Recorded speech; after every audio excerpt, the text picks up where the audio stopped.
And a lot of people don't want to listen, man. A lot of people think they're street lawyers, and that's where that line gets so blurred between law enforcement and the community. Because if y'all just hear us out sometimes, the situation can go so smooth.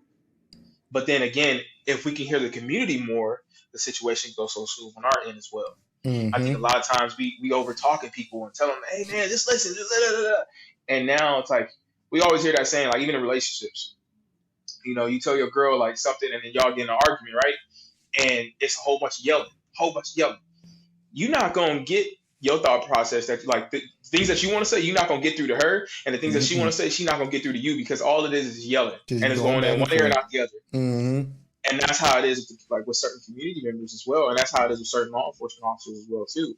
And like you see it all the time. Like I tell people in a heartbeat, I said, look, you're gonna talk yourself into getting a citation, and you're gonna talk yourself into this situation going escalating more than de-escalating.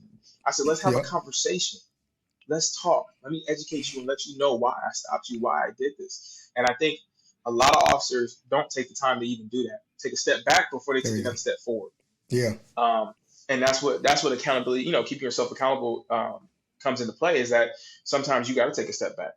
Sometimes you got to take a deep breath. Sometimes you got to switch out. If you know that this person you're talking to is not, if you're not getting through to them, and it's just a simple investigation, and you're trying to talk to this dude, but it's nothing but yelling.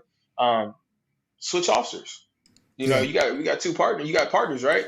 Switch officers. Take a step back. Take a breather because now you unintentionally let your feelings get the best of you, and now you're taking you're everything that person is saying. You're getting defensive.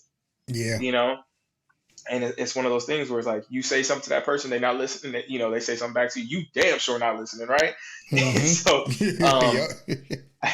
again, I think like that, like I said, accountability it does go both ways, and it's one of the things that's very hard to achieve, um, because I think that gap that's between the community and law enforcement is so big. You know what I mean? That I think is Mm-hmm. big, and we try to bridge it.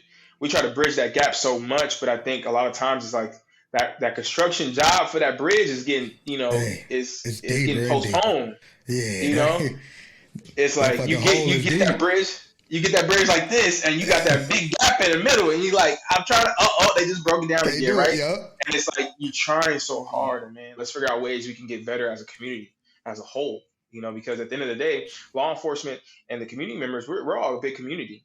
People don't realize that because when we take off that gun and badge and We the that same uniform, person. we the same person. I walk Mm-hmm. past you in a grocery store, you wouldn't even know I was a cop. Not at all. You know, so it's like, what's the difference? You know what I mean? The only difference is I'm a servant in my community this way, and that person is a servant in the community A that way. different way. It's two different Mm-hmm. ways. So Absolutely. I think just trying to bridge that gap, man, and understand each other is the biggest thing.